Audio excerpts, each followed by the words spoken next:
जय मसीह की दोस्तों, स्वागत है आपका एक बार फिर से हमारी इस नई वीडियो में।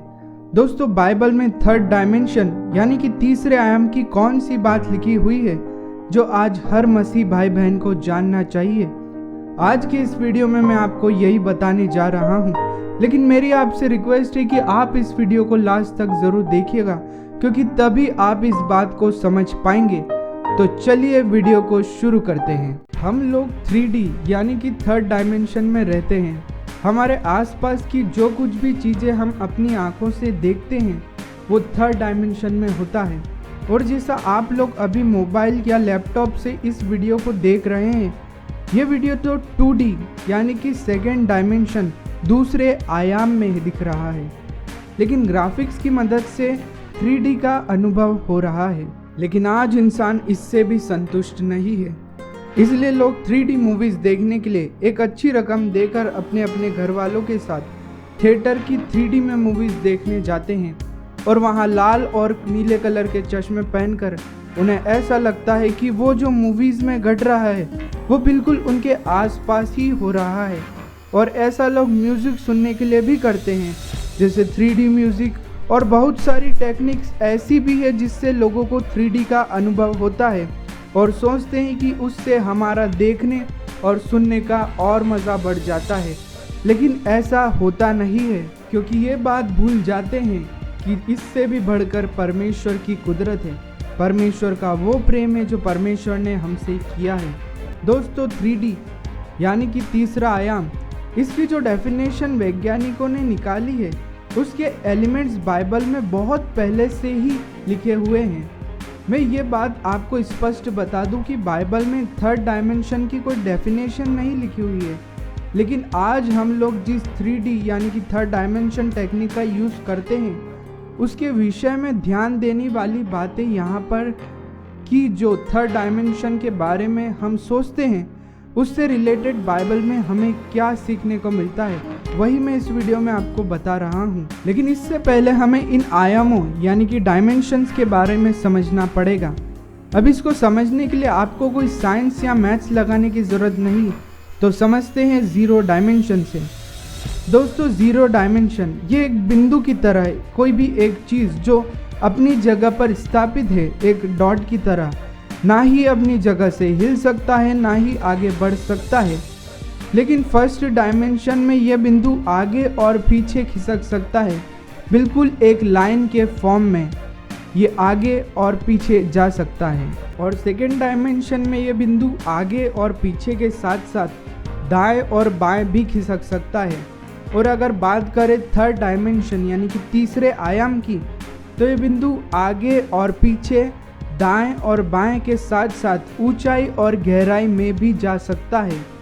इस हिसाब से थर्ड डायमेंशन को देखें तो ये होगा चौड़ाई, लंबाई, ऊंचाई और गहराई। और जैसा मैंने आपको पहले भी बताया था कि हम लोग थर्ड डायमेंशन यानी कि तीसरे आयाम में रहते हैं। हमारे आसपास जो भी चीज़ें हमें दिखती है वो थर्ड डायमेंशन में 3D होती है।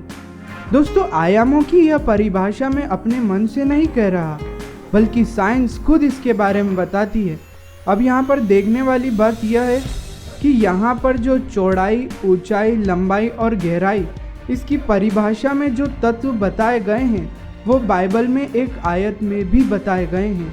जैसा कि लिखा है इफिसियों अध्याय 3 वचन 17, 18 और 19 में, यहाँ पर इस प्रकार से लिखा हुआ है, अविश्वास के द्वारा मसीह तुम्हारे हृदय में बसे कि तुम प्रेम में जड़ पकड़कर और नेव डालकर और सब पवित्र लोगों के साथ भली भांति समझने की शक्ति पाओ कि उसकी चौड़ाई और लंबाई और ऊंचाई और गहराई कितनी है, और मसीह के उस प्रेम को जान सको जो ज्ञान से परे है, कि तुम परमेश्वर की सारी भरपूरी तक परिपूर्ण हो जाओ। यहाँ पर देखें तो हम लोग थर्ड डायमेंशन की चीज़ों को इसलिए इस्तेमाल करते हैं कि ऐसा लगे कि वो चीज़ बिल्कुल हमारे ही साथ हो रही है।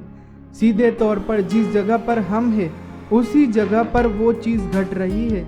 लेकिन जब हम बाइबल की इस आयत को देखते हैं जहाँ पर परमेश्वर के प्रेम यानी कि लव ऑफ गॉड के विषय में लिखा हुआ है, तो हम पाएंगे कि जब हम परमेश्वर के प्रेम में चलते हैं तो हमारा व्यवहार, हमारे आसपास की चीज़ें पवित्र आत्मा और परमेश्वर के प्रेम से भर जाती है।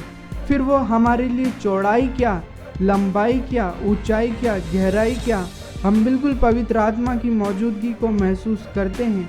जैसा कि लिखा हुआ भी है कि परमेश्वर ने जगत से ऐसा प्रेम किया कि उसने अपना इकलौता पुत्र दे दिया।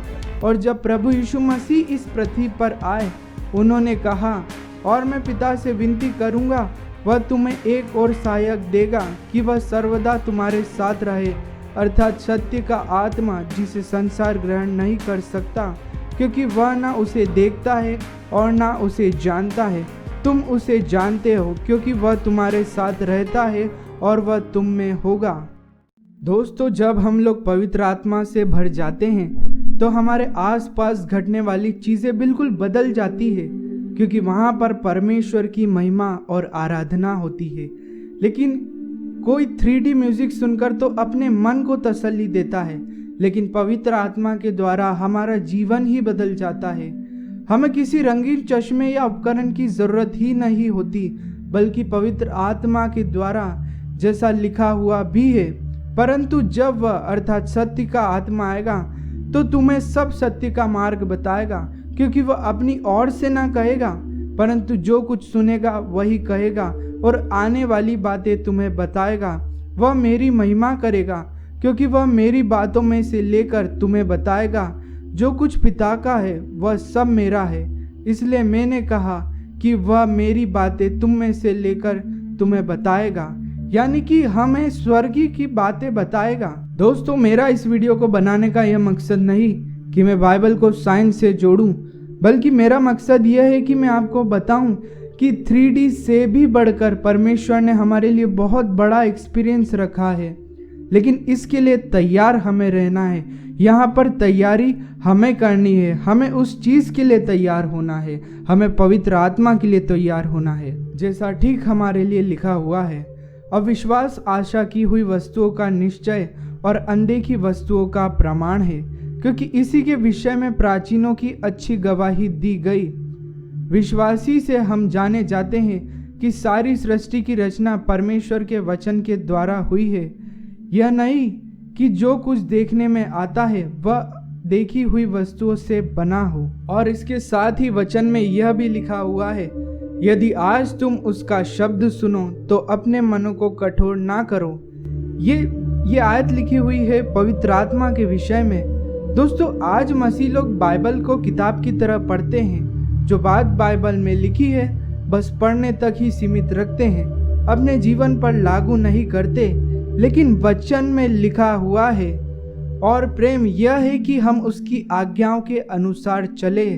यह वही आज्ञा है जो तुमने आरंभ से सुनी है और तुम्हें इस पर चलना भी चाहिए। दोस्तों, मेरा आपसे निवेदन है कि सांसारिक चीज़ों पर मन न लगाएं। हम लोग प्रभु यीशु मसीह के द्वितीय आगमन के बहुत ही नज़दीक है। बाइबल की वो सारी बातें पूरी हो रही है और बहुत ही जल्द पूरी हो रही है। और बाइबल में जैसा बताया गया कि प्रभु यीशु मसीह का आगमन एक चोर की समान वो दिन आ जाएगा। वो दिन कब होएगा कोई नहीं जानता। इसीलिए अपने मनों को संसार के लिए नहीं बल्कि रैप्चर के लिए, प्रभु के दिन के लिए तैयार करें कि हम भी प्रभु यीशु मसीह के साथ बादलों पर उठा लिए जाएं। दोस्तों, आपको हमारी यह वीडियो अच्छी लगी हो तो चैनल को सब्सक्राइब करना ना भूलें। अगली बार फिर मुलाकात होगी एक नए वीडियो में। तब तक के लिए आप सभी को जय मसीह की।